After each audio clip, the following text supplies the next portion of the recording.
El estudiante doctoral tiene que ser una persona muy disciplinada, no tiene que ser una persona brillante intelectualmente, con un coeficiente intelectual súper alto.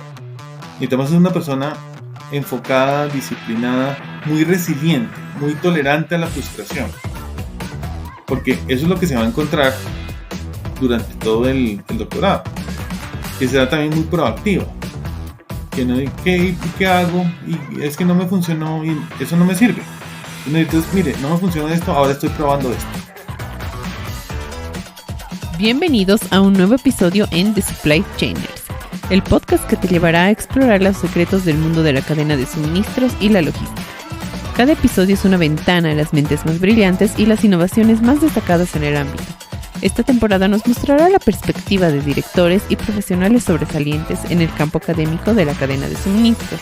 Estamos seguros que disfrutarás de este episodio de principio a fin.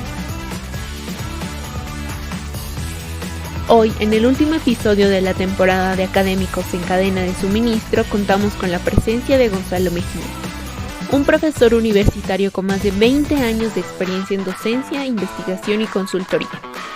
Galardonado 2 veces como el Outstanding Faculty Advisor por el Institute of Industrial and Systems Engineers y nominado en 2 ocasiones al Premio Portafolio al Mejor Docente del Año en Colombia.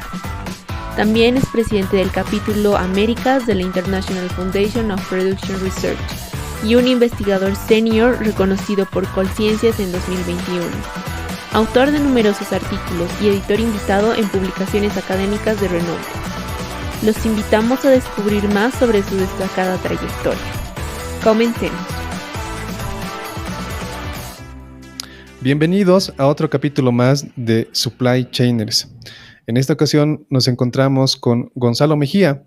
Tiene bastante know-how en el ámbito logístico y sé que el capítulo de hoy les va a interesar, sobre todo porque espero que él nos dé insight en el ámbito de la inteligencia artificial, que ahorita está todavía como un boom. Gracias, Gonzalo, por aceptar nuestra invitación. Bienvenido al podcast. Muchas gracias, Ángel, por la invitación y ojalá lo disfruten mucho, como yo lo voy a hacer. Claro que sí, así va a ser, Gonzalo. Gonzalo, siempre comienzo con esta pregunta para mis invitados y es, ¿cómo llegaron al mundo de supply chain? La mayoría responde que obviamente no lo escogimos y nos enamoramos en el camino, pero ¿cuál fue tu caso? Cuéntanos. Ya. Bueno, mi caso es bastante curioso porque, digamos, yo hice mi doctorado en ingeniería industrial a pesar de que soy ingeniero mecánico. Y yo trabajé en mi doctorado en temas más de producción, de planta, de programación de trabajos, ese tipo de cosas. Y la logística, pues realmente no me había interesado. Sin embargo, un día se dio la posibilidad de trabajar en un proyecto con la Secretaría de Desarrollo Económico de Bogotá. Y el proyecto era sobre seguridad alimentaria y logística. Era como la implementación de unas plataformas logísticas para el almacenamiento y distribución de alimentos frescos en regiones, digamos, vulnerables, regiones pobres de la ciudad de Bogotá. Me pidieron a mí que sugiriera a alguien y ese alguien no podía desarrollar el proyecto. Entonces yo pregunté si yo podía hacerlo y digamos que hice un equipo con un colega. Cuando empecé a trabajar en el proyecto me pareció algo increíblemente interesante. Cómo era que la logística podía mejorar el proceso de abastecimiento de alimentos frescos a las poblaciones vulnerables, especialmente aquí en Colombia. Entonces, dije, la logística tiene un papel muy importante que cumplir. Y otra cosa que me llamó la atención es que la investigación que yo venía desarrollando era más investigación de tipo industrial para una empresa muy concreta. En cambio, esto era como con el sector público, como que tenía un ámbito más social, una perspectiva más social. Y yo dije, eso es lo que yo quiero hacer. Yo quiero tener más impacto, no solamente en una empresa única, sino tener más impacto a nivel, digamos, público.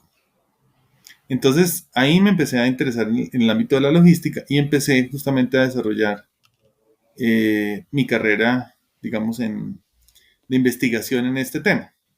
Por supuesto, cuando uno empieza a trabajar en un tema de investigación que no conoce, pues da bastantes, no sé si la palabra sea muy conocida ya en Bolivia, a dar tumbos, a encontrarse con obstáculos, pero finalmente pues uno va aprendiendo y va inculcando este amor, este interés por este tema en sus estudiantes y en sus colegas. También dio la casualidad que tuve la oportunidad de participar en la red Scale. Yo sé que aquí en los podcasts ha habido varias personas que han participado, el doctor Chris Mejía y la doctora Agatha Silva, y yo empecé a trabajar muy de la mano con ellos. Y ya, digamos que ya tenía mi línea de investigación muy enfocada hacia este tema de logística y seguridad alimentaria. Y hicimos un match perfecto con ellos. Entonces, pues digamos que ahí ha seguido como el impulso a través de estos años. Es interesante lo que nos acabas de ingeniería mecánica a tu maestría de industrial y de industrial a logística. Cuando tú decides comenzar la maestría, y es una pregunta que me hacen muchos los alumnos, es ¿cuándo es prudente comenzar una maestría y cuándo le sacarías más el jugo, como dijimos acá en Bolivia, o sea, el provecho a la maestría?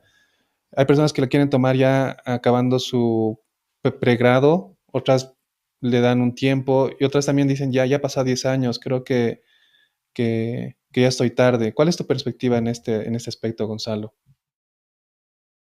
Yo pienso que depende del tipo de maestría. Digamos que acá en Colombia y creo que en muchas partes del mundo existen como dos líneas principales, maestrías de investigación y maestrías profesionales. La investigación yo recomendaría iniciarla tan pronto terminen el pregrado o unos pocos años después de haberlo terminado. Básicamente porque para que no se enfríen esos conocimientos, todos esos conocimientos teóricos que se aprenden digamos, en la universidad. La maestría profesional, yo diría que un plazo entre 2 y 5 años sería para mí lo prudente. Básicamente para que tengas una visión de lo que se requiere en el mercado y un poco también del ámbito empresarial, industrial, que es muy diferente a lo que se da en clase. Entonces, una persona que no tiene experiencia profesional, haber trabajado en una empresa, haber tenido un jefe, un horario, unas métricas diferentes a las que tuvo, digamos, en su pregrado, pues no le va a sacar tanto el provecho. Por otro lado, personas que dejan 10 o 15 años para iniciar una maestría, ya han perdido mucho de ese conocimiento, de esa teoría, probablemente estén un poco desactualizadas en las nuevas tendencias de lo que sea que sea la maestría, bien sea en inteligencia artificial, en logística, en gerencia, en gestión, en lo que sea. Entonces, se complica un poco cuando la persona ya es muy senior. Lo veo digamos, en la maestría en analítica aplicada, acá en la Universidad de La Sabana, que las personas que más le sacan el jugo, más le sacan provecho a esto son aquellas que tienen, yo diría, entre unos 3 a 10 años de experiencia. Gracias por darnos esa perspectiva, Gonzalo. Ahora quiero entrar a tu proyecto porque es un proyecto muy interesante donde tú acabas, bueno, mencionas bastantes aspectos que tal vez dejamos de lado los logísticos y es cuando aplicas tu conocimiento logístico para mejorar la calidad de vida de cierta población, de cierta comunidad. En el sentido de que no hay algo monetario como, no sé, trabajar en una empresa y que tengas que reducir el costo de transporte, reducir costos logísticos. ¿Cuáles son los principales indicadores que te mueven ese tipo de proyectos? ¿Cómo lo miden? ¿Cómo miden el éxito? Digamos, hay unos indicadores que están relacionados con otra vez con reducir los costos de transporte, los costos de emisiones, costos de operación, digamos, de las bodegas, de las instalaciones que se utilizan. Porque en últimas, pues, la reducción de costos pues, va a beneficiar también a los consumidores de sus productos alimenticios. La medida en que seamos más eficientes, pues podemos ofrecer mejores precios y ser más competitivos. Pero también hay otras métricas como la cobertura. ¿Qué porcentaje de la población estamos atendiendo con esa cadena de suministro que estamos planteando? Entonces es una combinación de las dos. Una cuestión, digamos, los indicadores hacia la empresa y otros los indicadores de cara al cliente. Pero aquí también operan ambos. Y pensando mucho en este tipo de cadenas de abastecimiento alimentaria que podrían servir bajo el modelo de concesión, podría ser muy útil, es fundamental para un concesionario tener una idea de si va a ser rentable desde el punto de vista económico. Y no solo rentable, pasemos al tema también sostenible, ¿no? Que haya una responsabilidad social, que haya un manejo adecuado al medio ambiente y por supuesto pues un beneficio económico. Entonces, resumiendo, es una mezcla de las dos. Indicadores de cobertura y indicadores de costos y eficiencia operativa. Gracias, Gonzalo. Tú estás ya bastantes años en la Universidad de los Andes, una universidad que es reconocida en Colombia. Y también te moviste en el ámbito académico en ese aspecto. ¿Nos podrías comentar cómo llegas a la Pontificia Universidad Católica del Paraíso? Que, si mal me corriges, pero son 2, 3 años que ya estás en esta universidad. Sí, correcto. Y ahora pues estoy en la Universidad de la Sabana acá en Colombia otra vez. ¿Cómo se da esa transición y cómo asumes el tema de el cargo de director de tanto en la Paraíso, que es programa de doctorados, y en la Sabana, como mencionas, en la maestría de analítica aplicada? Pues yo creo que uno siempre llega al final de un ciclo que en algún momento tiene que cerrar y también tiene que haber como un driver, un impulsor, un motivador adicional para digamos, tomar este tipo de decisiones. Digamos, un consejo para las jóvenes generaciones es tener mucho cuidado con la zona de confort. Que uno está bien ahí, pero uno tal vez deja pasar oportunidades que están ahí, pero por miedo al cambio, pues no se toman. Entonces, pues yo tenía ganas de explorar otras culturas, otros países. Me llamaba mucho la atención Chile. Chile es un gran país, tengo muchos amigos allá y pues es un país referente en Latinoamérica. Entonces surgió la oportunidad y pues tomé la decisión de salirme para allá, de irme para allá y asumí el cargo de director del doctorado en la Escuela de Ingeniería Industrial. Ya por motivos familiares principalmente, pues decidí regresar a Colombia y pues se dio la oportunidad en la Universidad de La Sabana. Y pues surgió el reto de hacer una maestría en analítica, inteligencia artificial, ciencia de datos.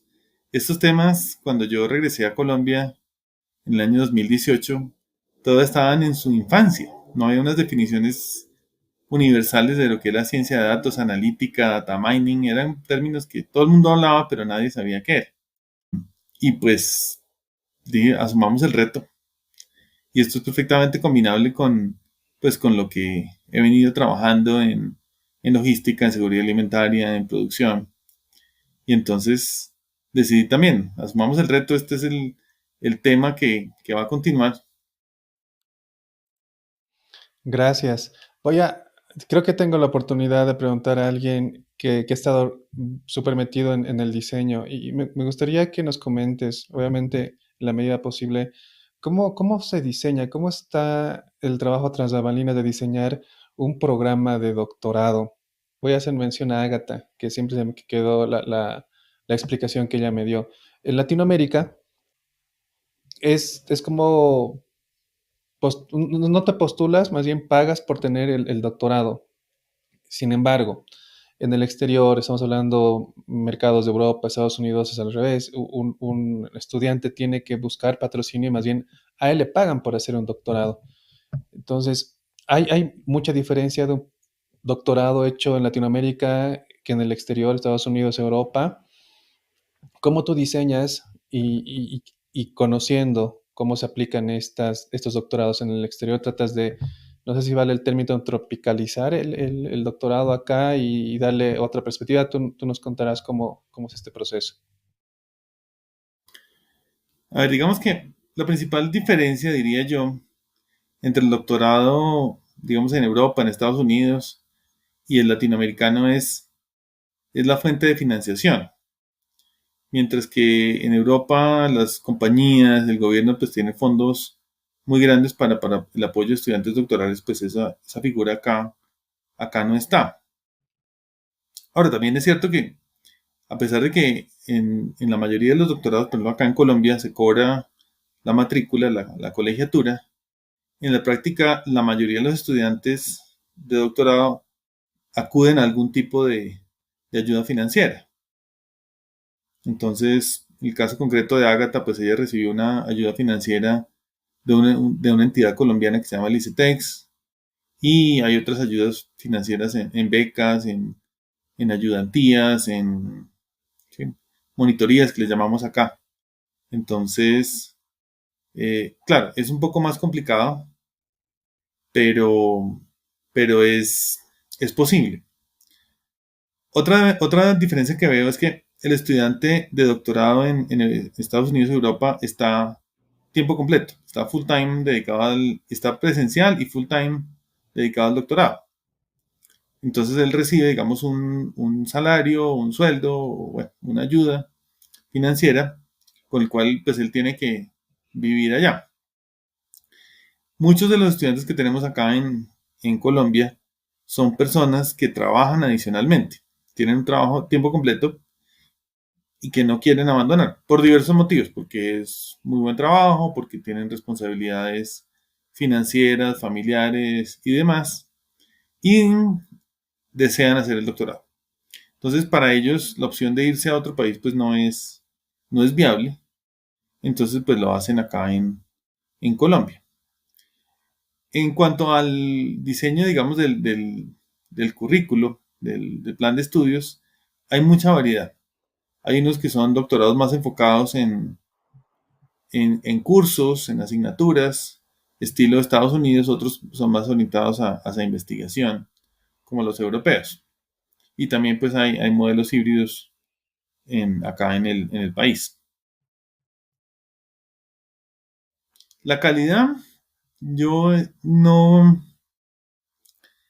pues hay de todo, por supuesto. Pero digamos en Colombia lo que mi experiencia, lo que he visto es que exigen como requisito para el grado que se hayan aceptado artículos de investigación en revistas indexadas, de estas Easy Walk o de Scopus. Entonces, eso garantiza la calidad del producto, porque tenemos una métrica que es igual para todos los países del mundo. Y pues afortunadamente, digamos, los profesores que tenemos acá fueron formados, bien sea en Estados Unidos, en el exterior, o inclusive en Colombia, pero bajo esta cultura de publicación, de rigurosidad, además. Entonces, pues un doctorado acá es perfectamente reconocible en cualquier parte del mundo. Gracias, Gonzalo, por darnos ese know-how. Se vienen bastantes dudas y una de las principales es, tú acabas de mencionar que deben publicar y creo que muchos en nuestra carrera profesional estamos buscando el tema de publicar, pero tal vez lo veamos algo complejo, tal vez sí lo es y tú nos vas a quitar esa duda. ¿Cómo, ¿Cómo es todo ese proceso de publicar artículos? ¿Qué recomendaciones nos das por si alguien estaba en esa duda de tengo que hacerla, pero la veo complicado? Alguna vez me dijeron, no, es como hacer una tesis y mira, yo tengo una mala experiencia con mi tesis porque me ha durado 5 meses y es lo que me acobarda de hacer una publicación. ¿Cómo es este proceso de publicar, Gonzalo? Pues bueno, hay que decir cómo son las cosas. Realmente publicar es un proceso complejo, Excelente. porque digamos, uno en su formación de pregrado, inclusive su formación de maestría, no lo forman para publicar. Publicar es una ciencia y un arte. Uno tiene que plantear muy bien la pregunta de investigación. ¿Cuál es el problema que uno quiere resolver?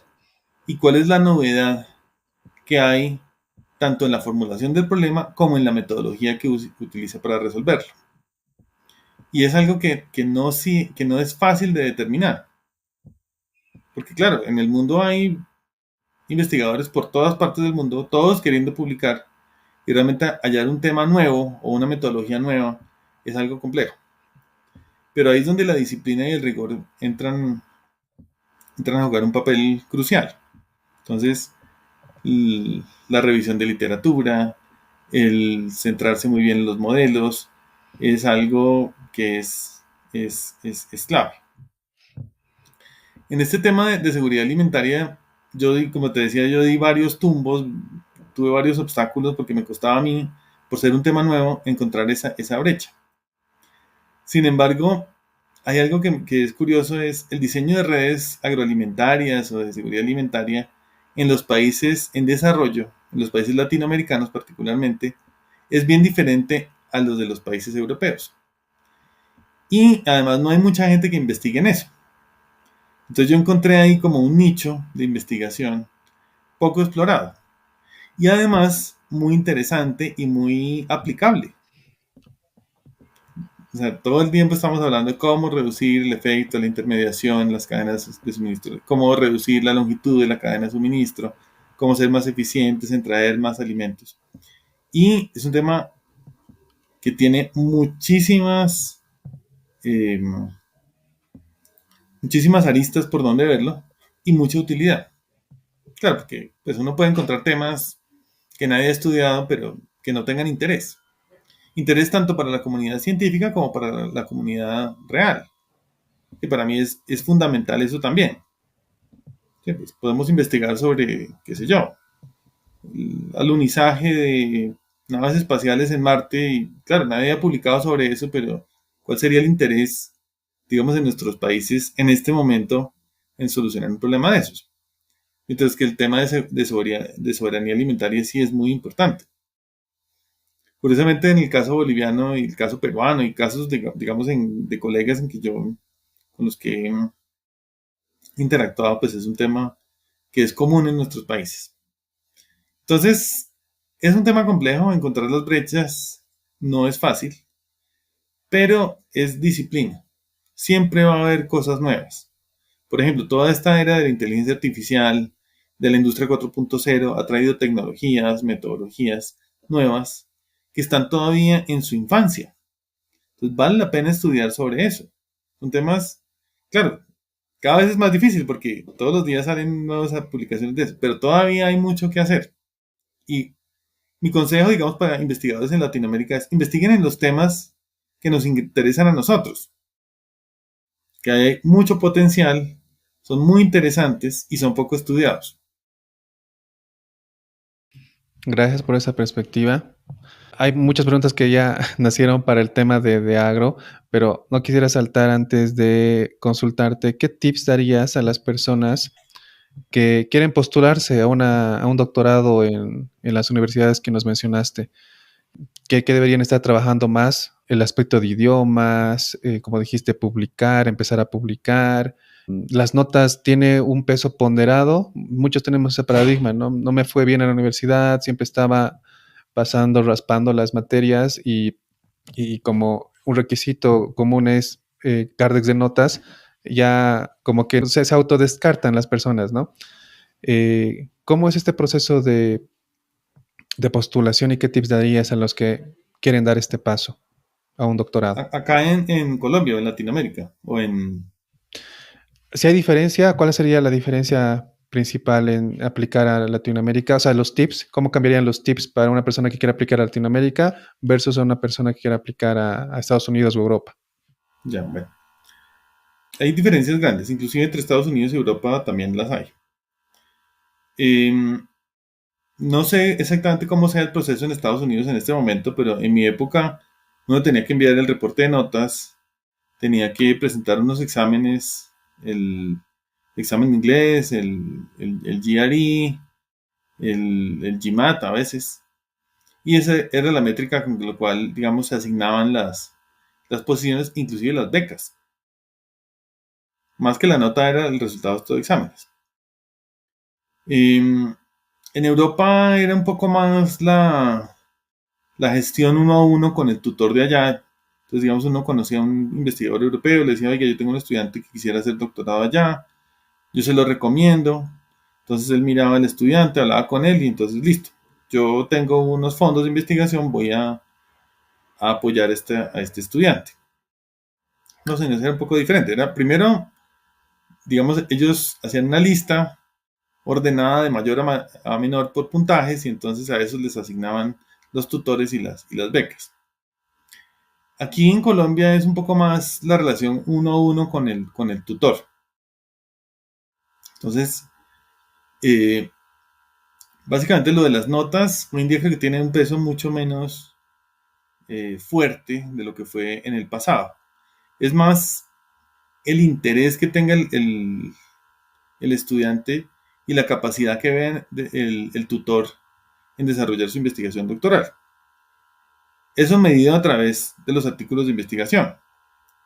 Entonces, a mí un estudiante que tiene un promedio aceptable llega y me dice, mire, yo quiero hacer doctorado con usted, yo eh, hice estas cosas durante el pregrado, fui líder de esta organización, me metí a la asociación de estudiantes, publiqué un artículo en un congreso local aquí de estudiantes en la universidad y me gusta este tema muy particular.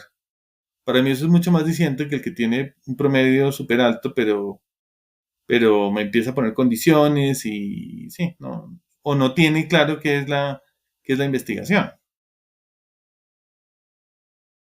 Porque realmente las notas miden cosas muy diferentes a lo que es la capacidad del estudiante doctoral. El estudiante doctoral tiene que ser una persona muy disciplinada, no tiene que ser una persona brillante intelectualmente, con un coeficiente intelectual súper alto. Necesitamos ser una persona enfocada, disciplinada, muy resiliente, muy tolerante a la frustración. Porque eso es lo que se va a encontrar durante todo el doctorado. Que sea también muy proactiva. Que no, ¿qué hago? Y es que no me funcionó y eso no me sirve. Entonces, mire, no me funciona esto, ahora estoy probando esto. Entonces es más, el consejo es, desde el mismo pregrado o desde la maestría, empiece a pensar en el doctorado. Empiece a pensar cuáles son las novedades, cuál es el tema que quiere investigar. Así no lo tenga muy claro. Pero el tutor mismo le puede decir, mire, vámonos por acá. ¿A usted le gusta la inteligencia artificial? Yo tengo este tema particular en inteligencia artificial. ¿A usted le gusta la logística? Tengo este tema muy enfocado en logística. Y por lo general el estudiante se entusiasma si el tutor está entusiasmado con su tema de investigación. Claro, porque el estudiante tiene una perspectiva, una idea más o menos clara de lo que quiere, pero ya a la hora de concretarla, la ayuda del tutor es fundamental. Entonces, por lo general el estudiante se deja llevar y se entusiasma con la línea de investigación del tutor.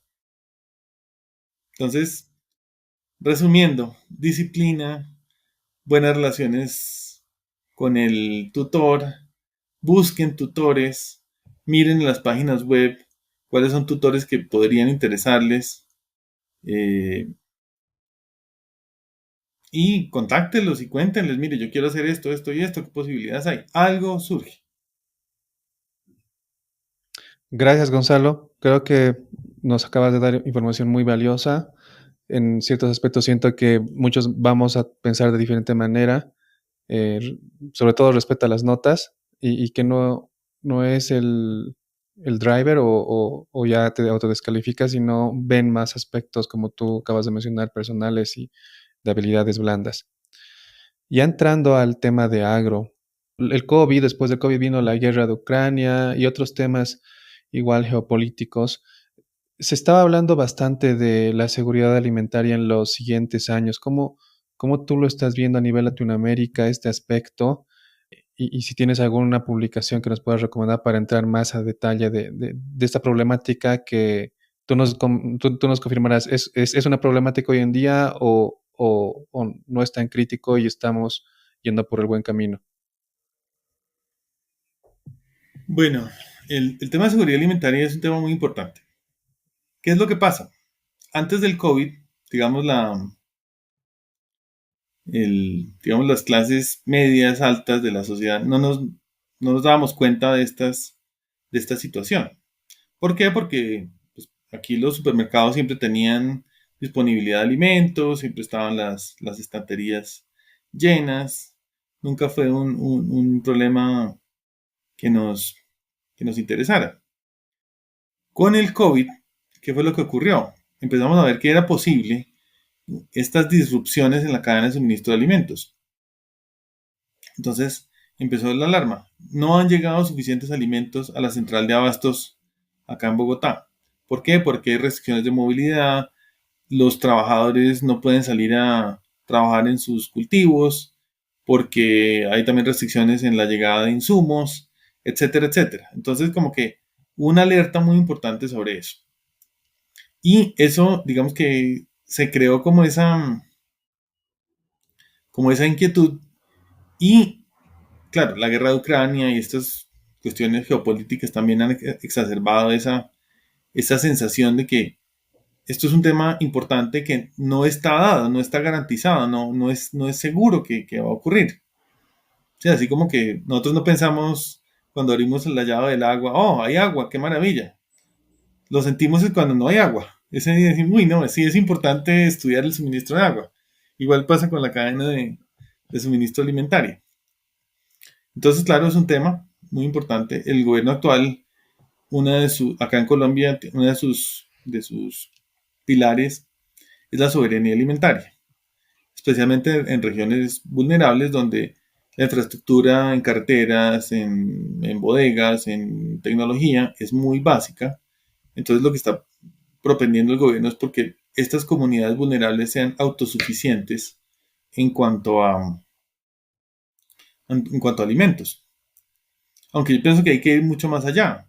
Esas comunidades no solamente deben ser autosuficientes, sino deben crear negocios eh, biosostenibles, si existe el término. Y claro, la parte logística ahí pues cobra una importancia fundamental. Aquí en Colombia y seguro que en Bolivia también hay una gran cantidad de alimentos que solamente conocen unas poblaciones muy aisladas, que tienen un alto contenido nutricional, que son alimentos muy ricos, me refiero a sabrosos, y también ricos en proteínas y nutrientes que han sido muy poco estudiados. Entonces ha surgido como esa nueva tendencia. Entonces, claro que sí, el tema de seguridad alimentaria es fundamental. Y yo siempre redondeo con una frase que es, mientras nosotros no podamos descargar las papas, las zanahorias, los tomates por internet, necesitamos la logística para traerlos desde el campo hasta la ciudad. Totalmente cierto lo que nos acabas de mencionar. Y, y sé que es un tema complejo y espero no minimizar con mis preguntas, eh, pero ¿qué recomendaciones darías a los gobiernos en general? Estamos hablando de todos los gobiernos que, que ven este aspecto. ¿Qué políticas deberían cambiar? ¿Deberían dar más financiación a estas poblaciones? ¿Invertir en infraestructura logística? ¿Cuáles son los drivers que realmente pueden, en un corto plazo, eh, mejorar todos estos aspectos de seguridad alimentaria? Porque, como le digo, no quiero minimizar, sé que son muchas variables, muchas aristas que tienen que tocarse para conseguir un resultado, pero tal vez algo macro que nos puedas compartir, Gonzalo. Yo creo que las políticas públicas acá en cuanto a seguridad alimentaria están enfocadas, han estado enfocadas en el pequeño productor. El pequeño productor, digamos que tiene unas asociaciones y cierto poder político y básicamente lo que buscan es mejores canales de comercialización.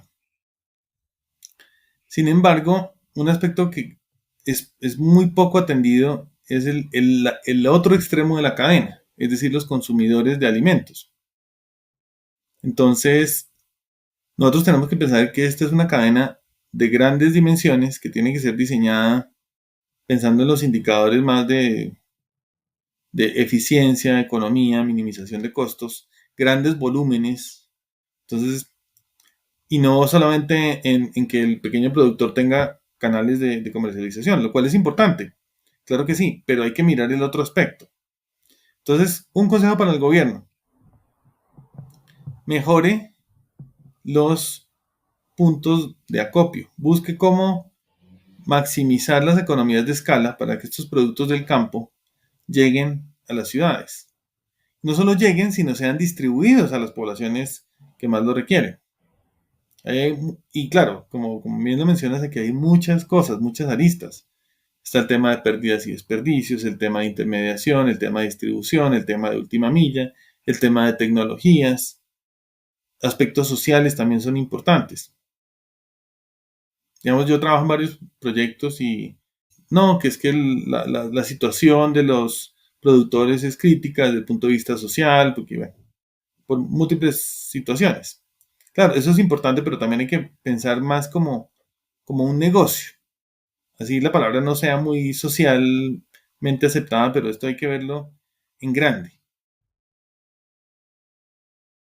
Es una cadena compleja, porque claro, son muchos productores, muchos intermediarios, muchos actores que están involucrados en esto.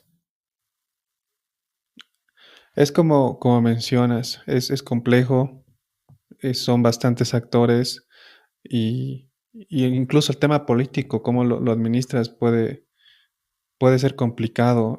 Te pongo un ejemplo, hay una comunidad acá en Bolivia, cerca del lago Titicaca, que hablando de temas logísticos netamente, hacer un puente ayudaría bastante a a la conectividad de ese pueblo, eh, pero hay un negocio que es el tema del transporte en lanchas. Entonces tú llegas a X lugar, tienes que parar, o sea, bajar del auto, el auto también pasa por ese trecho, y desde el punto de vista de logística es pues ineficiente turísticamente y de todo, es bello hacer este tramo, pero cuando tú ves la logística es súper ineficiente. Entonces, cuando tú quieres proponer, ahí hay un puente, se te viene toda la comunidad. Y tienes Claro. razón, o sea, si no hay esa parada, la economía de ese lugar se quiebra. Entonces, solo poniendo el ejemplo puntual de algo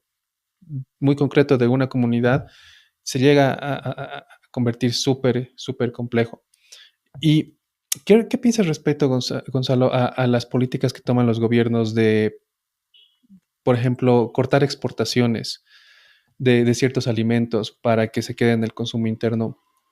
Porque afectas al principal, al inversionista, ¿no? El inversionista tal vez tenga mejores mercados allá y desincentivas a que inviertan porque no te dejan exportar donde está tu mayor rendimiento.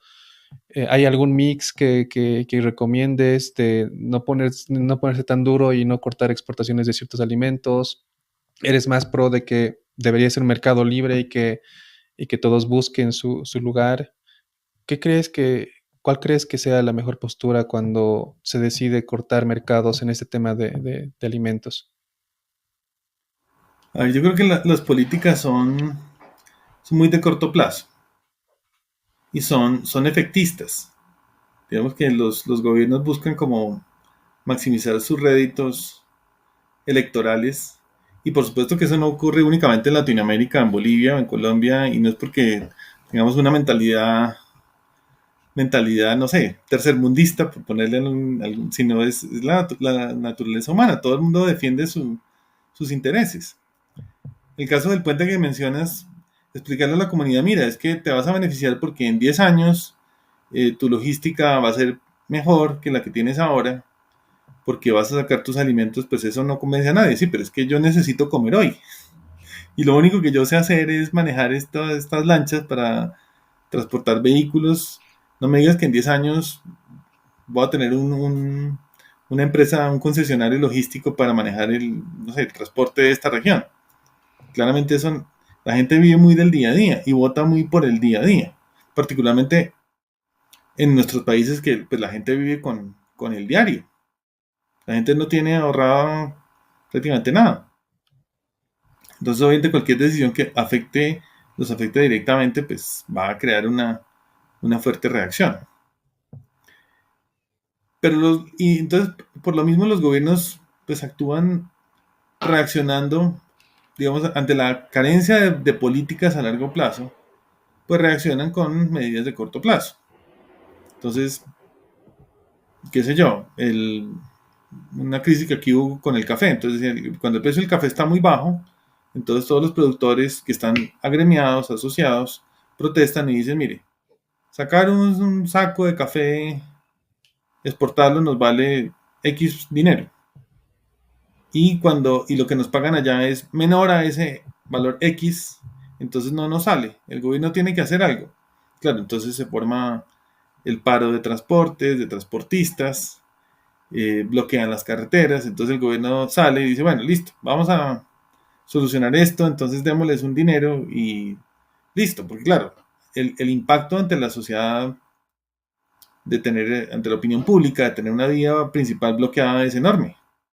Y el impacto económico también. Entonces el gobierno, claro, no va a pensar, mire, es que en 10 años yo voy a hacer esta política, pues no, necesitamos solucionar esto y rápido. Entonces, claro, ahora, esa es una cuestión. O sea, decisiones de corto plazo que toman los gobiernos por una ausencia de políticas de largo plazo. En cuanto a prohibir ese tipo de exportaciones, yo ese caso no lo he vivido en Colombia. Lo he vivido es al revés, digamos, de prohibir importaciones. Entonces, para favorecer al productor, porque claro, entonces si traigo arroz más barato de otro país, pues entonces quiebro a los productores colombianos. Entonces, esta medida proteccionista, pues también. Ahora, el justo nivel, creo que habría que estudiarlo. Habría que estudiarlo. A mí me parece peligroso estas políticas muy proteccionistas, o muy como que impiden como el libre mercado, que tienen también sus desventajas, por supuesto. Porque si yo sé, me dicen, es que me vale $50 sacar un bulto de café, por decir cualquier cifra o lo que sea, cualquier producto. Entonces, si a mí me garantizan la compra de ese producto, pues yo no tengo ningún incentivo para mejorar mi proceso, para ser más eficiente. Entonces, vivo así, cómodamente, entonces eso pasa. El otro extremo es, no, dejemos que la economía de mercado regule, se autorregule. Entonces lo que ocurre normalmente es que las grandes monopolios, las grandes empresas, eh, se apropian de toda la producción y crean también estos problemas inclusive de falta de productividad y de competitividad. Claro, como no tengo competidores porque ya los aplasté, ya los compré a todos o los quebré, pues entonces ahora yo pongo las reglas y tampoco tengo ningún incentivo para mejorar. Entonces, el justo balance no lo sé cuál es. Es fácil decir un punto medio, pero eso no existe.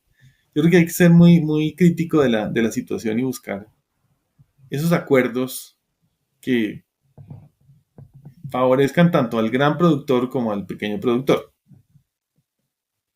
Gracias, Gonzalo. Sí, o sea, no busco una respuesta porque no es... Si ya la conociéramos, creo que ya la hubieran aplicado y solo sería copiar. Es un tema que está en constante análisis, prueba y error. Hay países que sí son un ejemplo, pero igual, como cuando tú empiezas a analizar más a detalle, empiezas a ver esos contras, como que hay una empresa detrás que está monopolizando. Tal vez la población no lo siente, pero detrás como está el tema de la sostenibilidad. Entonces no llega a ser una solución que abarque a resolver todos los aspectos. El tema de los intermediarios es algo que el logístico siempre está lidiando, tal vez de manera directa o indirecta. Y he estado viendo que en Colombia, con este boom de las startups, se han estado creando soluciones tecnológicas como Frubana. ¿Cómo ves ese tipo de iniciativas en lo que va a los años venideros? Van a aperturar una nueva forma de hacer las cosas donde va a ser algo disruptivo y vamos a cambiar la forma que consumimos y que transportamos. Y para los que no conocen, Frubana es una startup que básicamente trata de controlar la cadena de suministro y atender, bueno, no sé si cambió su modelo, pero en su momento cuando lo estudié estaba atendiendo restaurantes y obviamente trataba de acortar las cadenas. Es decir, el productor va al mercado uno, al mayorista, al minorista, el minorista va al restaurante. Como ven, hay bastantes actores, entonces Frubana dice, no, yo voy a ir del productor directamente al restaurante y obviamente ahí iba a cortar costos y también eficiencias logísticas. Entonces, ¿cómo ves este tema de nuevas tecnologías en este aspecto de la seguridad alimentaria, tema de última milla y todo lo que abarcan, ¿no? Esas tecnologías. A ver, yo pienso que la tecnología va a jugar un papel fundamental en la mejora de los procesos logísticos, pero no únicamente por tener tecnología van a ser mejores.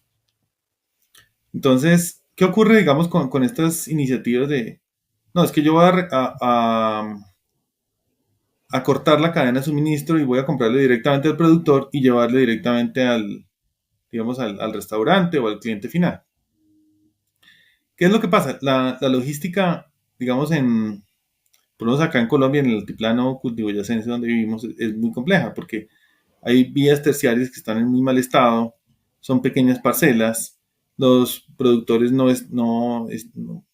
pueden tener algún tipo de asociación, pero a la hora de la venta de sus productos, pues no es una cosa que funcione muy bien. Entonces, la logística es supremamente compleja. Entonces, yo digo, bueno, yo soy el operador logístico y voy y recorro, aquí le decimos veredas, que son como son una división administrativa de los municipios. Van recorriendo estas veredas y recogiendo los productos en las, digamos, en las haciendas, en las fincas de los productores. Eso es muy ineficiente y es muy complejo. ¿Qué es lo que pasa? ¿Por qué existe el intermediario? Porque ese sí conoce la vía terciaria, es el amigo del productor, entonces ellos tienen su tejido social ahí muy bien armado.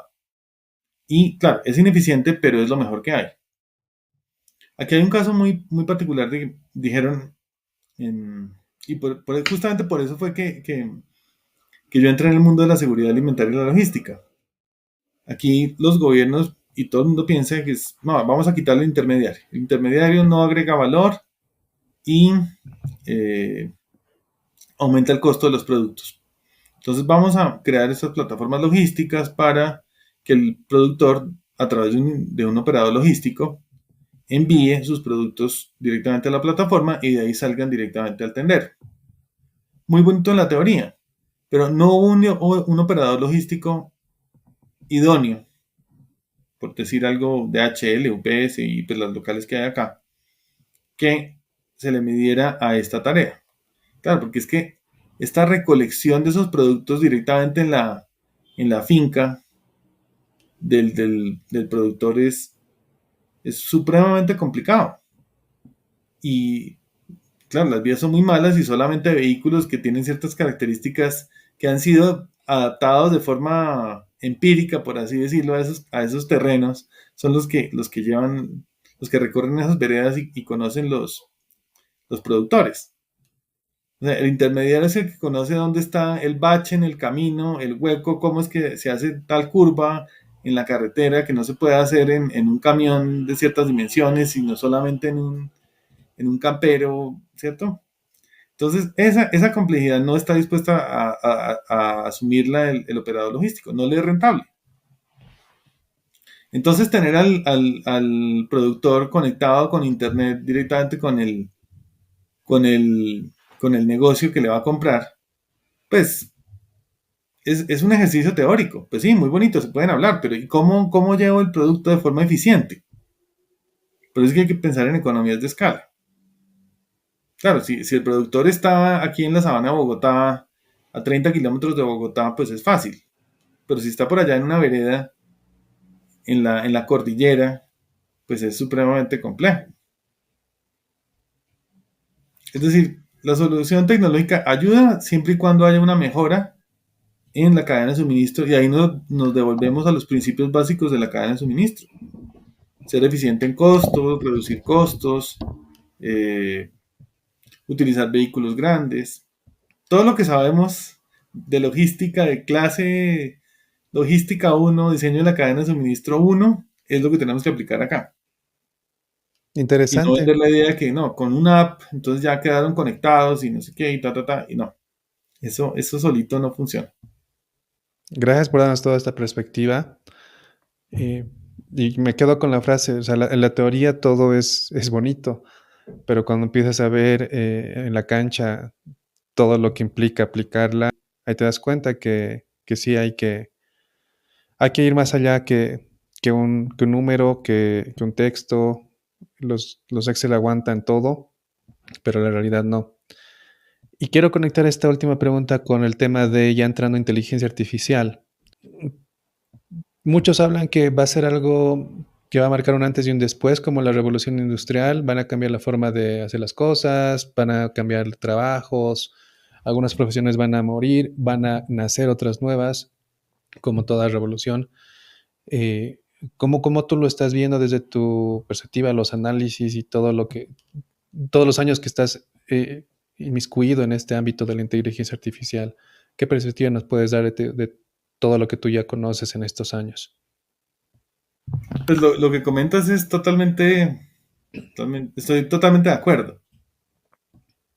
Va a crear nuevos trabajos, se van a eliminar nuevos trabajos, y, pero pues en últimas el ser humano pues seguirá ahí detrás de ello, ¿no?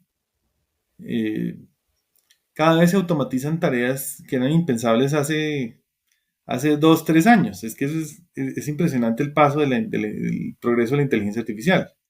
Antes pensábamos en los robots para hacer soldadura o para hacer pintura en un ambiente caliente, corrosivo, en una planta industrial. Hoy pensamos es en hacer documentos, artículos, eh, contratos, reclamaciones de seguros con inteligencia artificial. Y vamos más allá, ¿por qué no tomar decisiones en cuanto a política pública?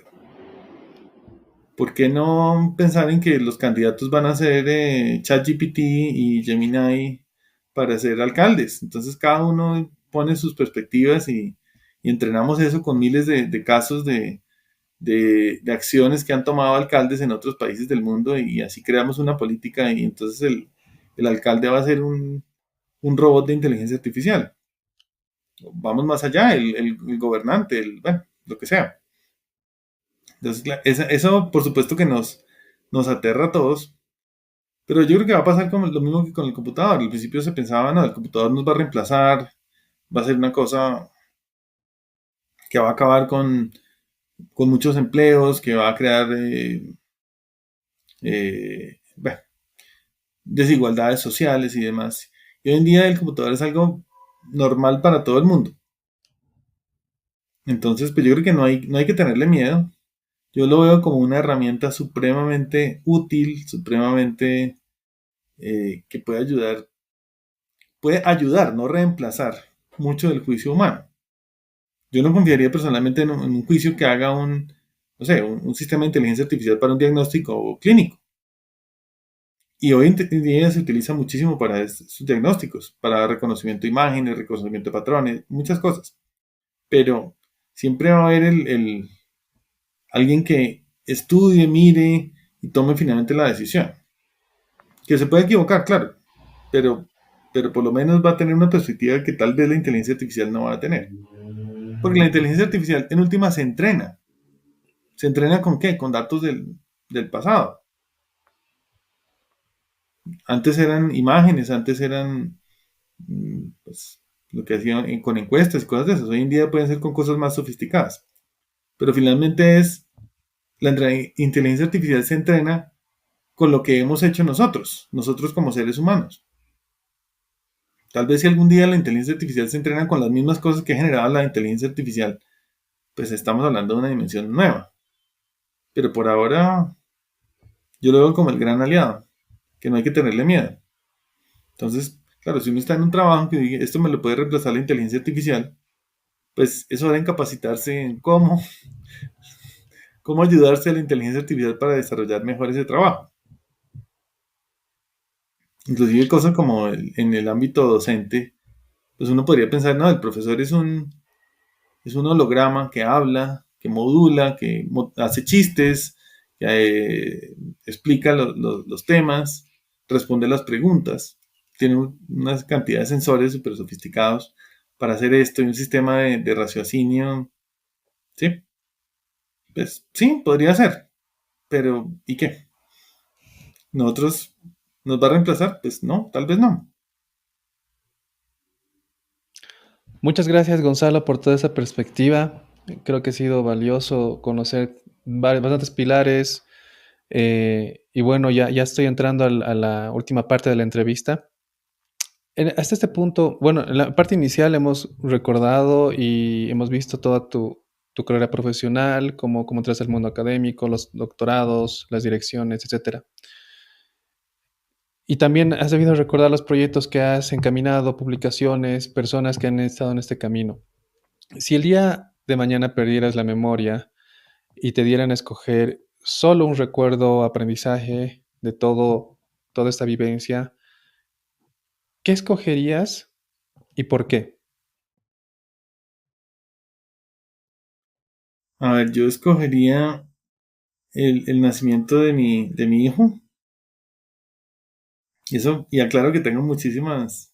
No es la respuesta cliché estándar para quedar bien, sino porque definitivamente pues eso marca un antes y un después en la vida de una persona. Claro, también el estudiar, también hacer tu primer paseo, también, no sé, tu primera novia, lo que sea, pero creo que el empezar a ser responsable de una nueva criatura que nace y que depende de ti es un cambio muy fuerte. Gracias, Gonzalo. Y la última pregunta de esa entrevista, si tú tuvieras un superpoder donde en este momento te pudieras conectar a todas las mentes de logística que están en este ámbito de la cadena de suministros, ¿qué mensaje quisieras que les llegue de tu parte? A ver, yo quisiera decirles que tenemos que estar actualizándonos todo el tiempo.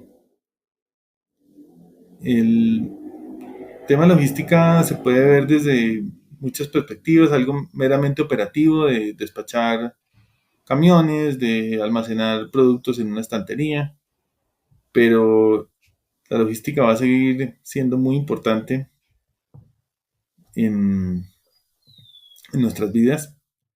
El uso, la llegada de la inteligencia artificial, de la tecnología, no va a reemplazarla para nada, lo que va es apoyarla. Mi consejo es, siempre estén actualizados, siempre miren las nuevas tecnologías como un apoyo, pero también entiéndanlas bien, entiendan bien cuáles son los beneficios, cuáles son las ventajas, cuáles son las desventajas, porque es muy fácil en el día a día uno perder el rastro de lo que está de moda, lo que está actual, lo que está realmente revolucionando el ámbito logístico. Y cuando nos damos cuenta, estamos atrasados, perdimos competitividad y entonces reaccionamos. Nuestra reacción es implementemos tecnologías, implementemos de todo, sin realmente entender qué hacen, cuál es su valor, cuáles son sus ventajas y desventajas. Y esto se logra estando actualizados, vayan a seminarios, vayan a charlas, eh, hagan cursos, hagan maestrías, doctorados, siempre estén todo el tiempo curiosos de qué es lo que está pasando en logística. Y yo siempre digo los principios básicos que aprendimos en la universidad, el manejo de inventarios, de manejo de bodegas, de distribución, eso sigue siendo vigente, eso no ha cambiado. Cambian las tecnologías con que apoyamos para la toma de decisiones, pero esos principios básicos son como las leyes de la física, no los podemos cambiar. Entonces, no echarlos por la borda, no decir es que eso que me enseñaron en la universidad no se usa, sí se usa. Lo que pasa es que ya probablemente esté metido dentro de una app, dentro de un sistema de información, dentro de un sistema, no sé, de bodegas, lo que sea. Y ahora tiene unas tecnologías que lo apoyan para ser mejores. Muchas gracias, Gonzalo, por darnos tu tiempo el día de hoy. Creo que ha sido bastante información valiosa que nos has compartido desde tanto el ámbito académico, doctorado, seguridad alimentaria, inteligencia artificial. Y en nombre de todo el equipo de Supply Chainers agradecemos el tiempo brindado. Bueno, muchas gracias Ángel y por supuesto mucho gusto y estoy pendiente para nuevas entrevistas, lo que quieran, si me quieren contactar nuevamente a la orden. Muchas gracias Gonzalo y hasta en otra ocasión. Bueno, gracias.